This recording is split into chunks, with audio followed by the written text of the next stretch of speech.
dibuka oleh pementasan alat musik genggong yang dibawakan oleh Seke Gamelan Batur Sari, Banjar Pekandelan, Sukawati Gianyar. Pentas tersebut mengangkat kisah Raja Jenggala yang berubah menjadi kodok ingin mempersunting Putri Daha.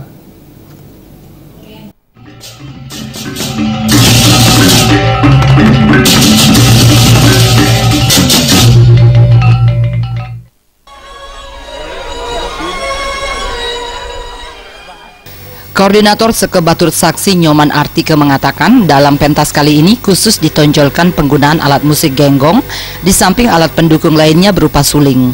Pemain genggong yang dibuat dari kulit batang jaka ini sebanyak 8 orang, selain itu didukung juga oleh tari penyambutan topeng tua dan rangde yang kesemuanya mencapai 30 pemain.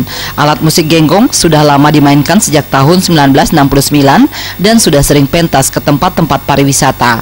Untuk menggunakannya perlu keahlian khusus dengan pengaturan pernapasan yang baik pada tenggorokan.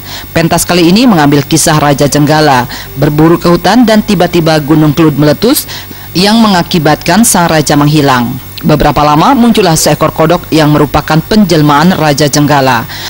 Dalam perjalanan raja ingin mempersunting Putri Daha, namun karena masih berupa kodok, sang raja bermeditasi dan akhirnya berubah kembali menjadi manusia dan akhirnya menikah dengan Putri Daha.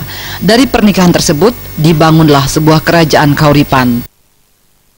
Jangan sekali sampai punah itu genggongnya, utamanya di daerah Batuan pada khususnya dan Bali pada umumnya. Itu karena unik sekali itu masalah genggong, Pak. Unik sekali. Terbuat dari pelepah nanti pupuk atau pelepah jakel, yang pelepah jakel. Dikerjakan secara detail sekali oleh anak-anak itu. Pementasan dengan judul Godogan di kalangan Ratna Kande cukup memukau para pengunjung PKB. Diharapkan pementasan ini dapat melestarikan alat musik genggong yang sudah sulit ditemukan dan hampir punah. Rai Swantara, Bali TV. Hari ini Duta Kabupaten Jemberana memeriahkan Pesta Kesenian Bali ke-37 menampilkan